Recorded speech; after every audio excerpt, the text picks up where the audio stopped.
যখন বিমানের আওয়াজ শুনছি মেয়েকে বিমান দেখাচ্ছিলাম, দেখতেছি বিমানের পিছনে আগুন। তারপর আমি সাথে সাথে দূরে নদীর পাড়ে গেছি, ততক্ষণ দেখতেছি বিমানটা এভাবে ঢুকছে।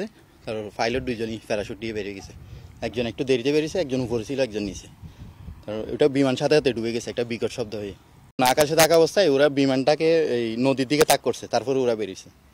তো আমি যেটুকু দেখলাম যে ওই এরপরে ওই নৌকা 11 নম্বরের ঘাট আছে না, ঘাটের বুট ওই যাত্রী পারাবারের বুট গিয়ে ওদেরকে উদ্ধার করছে।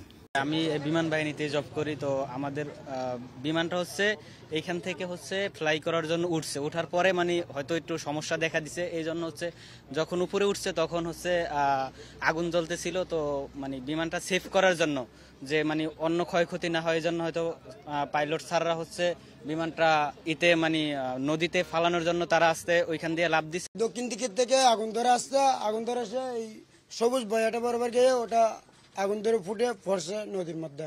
ওই লোক দুইটা যেগুলা বিমান বাহিনী ওগুলা প্যারাশুট দিয়ে উপরে উঠছে, উপর থেকে তারপর নিচে নদীর মধ্যে পড়ছে। যে সময় ফুটছে আমরা বুট নিয়ে 3টা বুট গেছে ওখানে, বুট গিয়ে তারপর ওদেরকে উদ্ধার করছে, উদ্ধার করে বুট ক্লাবের মধ্যে তুলে দিয়েছে।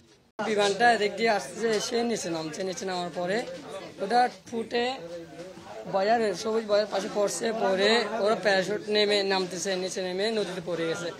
নদীতে পড়ে গিয়ে আমরা বুট 3টে গিয়ে 10-8 জন গিয়ে ওনাদেরকে উদ্ধার করে আমরা চালিয়ে এনে ভোট ক্লাবে তুলে দিয়েছি। ওরা তুলে ওনাদেরকে হসপিটালে নিয়ে গেছে। ওদের একজন দিয়ে ফেনা চলে আসছে, আর একজন ক্যাপ্টেন, উনি একটু সুস্থ আছে। বিমানটি এদিক থেকে আসছিল, এরা মহড়াতে ছিল আর কি। বিমানটি এদিক থেকে আসার পরে এদিকে যখন আসছে তখন দেখছি বিমানের পিছনে আগুন জ্বলতে আছে। আগুন দেখি আমরা সবাই বাইরে হয়েছি, বাইরে চিল্লাচিল্লি করতেছে সবাই। এটা মুহূর্তের ভিতরে এখানে চলে আসছে, মানে সেকেন্ডের ভিতরে এদিকে আসিয়ে এই সবুজ বয়া আছে, এই বয়ের পাশেই অ্যাক্সিডেন্টটা ঘটছে, ডুবে গেছে আর কি। দুটা এক টুকরে ভেসে ডুবছে, এক টুকরে ভেসে ডুবছে।